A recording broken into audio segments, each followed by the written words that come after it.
Olá, seja bem-vindo à websérie Transformação Digital, uma iniciativa do Mercado Livre em parceria com a Atados. Eu sou a Lúcia do Atados e vou trazer aqui alguns conceitos básicos sobre o tema.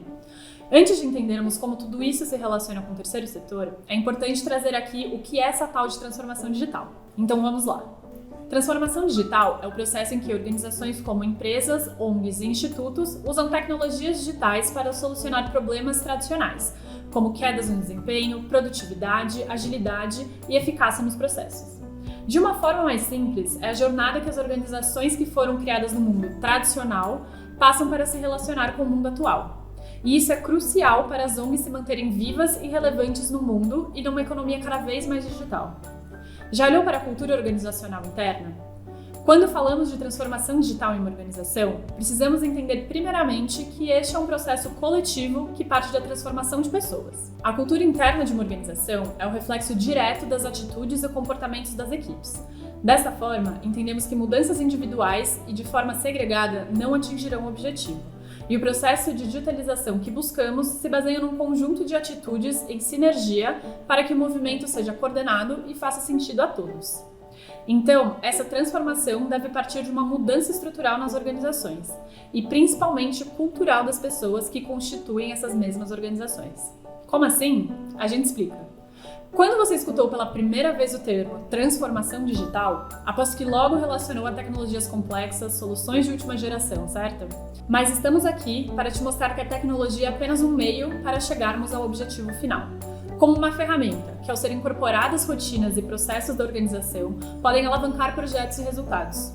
Em um processo de transformação digital, a maneira de pensar e agir das pessoas precede a tecnologia.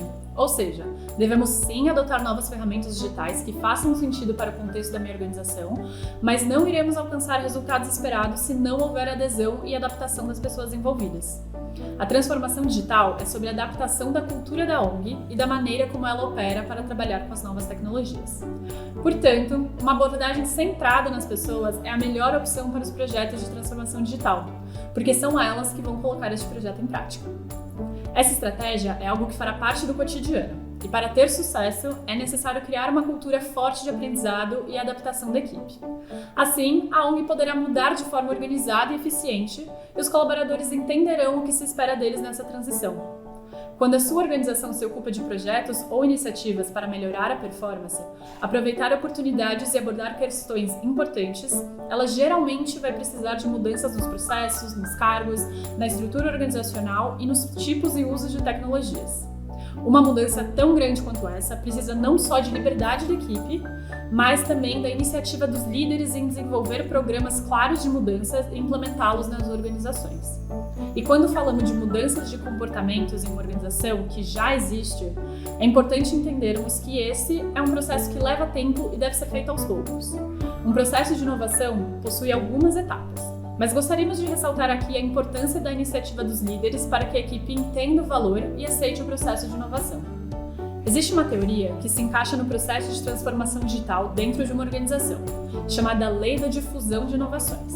Esse é um termo comumente usado em cenário mercadológico de inovação de produtos e aceitação das novidades pelos clientes.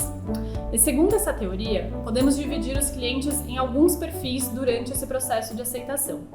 Nessa curva estão dispostos 5 perfis. Do lado esquerdo estão os que recebem a inovação com maior facilidade, ao passo que no lado direito, os que absorvem com mais dificuldade e dependem dos outros nesse processo de adaptação. São eles: inovadores. São os primeiros indivíduos a adotar uma nova tecnologia ou produto e que estão dispostos a testar. Os primeiros adeptos é a segunda categoria mais rápida de indivíduos na adoção de uma inovação ou um produto. Esses indivíduos têm o mais alto grau de liderança de opinião entre as outras categorias de adotantes. Maioria inicial. Indivíduos dessa categoria adotam uma inovação após um grau variável de tempo. Normalmente precisam de alguma evidência de que a nova prática é eficaz antes de adotarem a inovação proposta. Maioria tardia. Os indivíduos dessa categoria adotam um produto ou inovação depois que a maioria da população já adotou. E os retardatários. Esses são os últimos a adotar a inovação, céticos e fiéis a práticas tradicionais.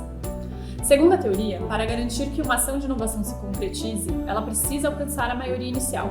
Na organização onde eu trabalho, o Atados, recentemente adquirimos uma ferramenta de gerenciamento de rotinas e atividades das equipes. para substituir o bom e velho caderninho de anotações. No início, as equipes não deram muita bola. Era confuso acompanhar a rotina diária através de um programa. Mas o fluxo de adaptação foi o seguinte: os gestores, os inovadores aqui, logo compartilharam com os coordenadores e diretoria como o acompanhamento através da ferramenta otimiza o dia de trabalho. Então esses dois grupos compararam a ideia, se tornando aqui os primeiros adeptos.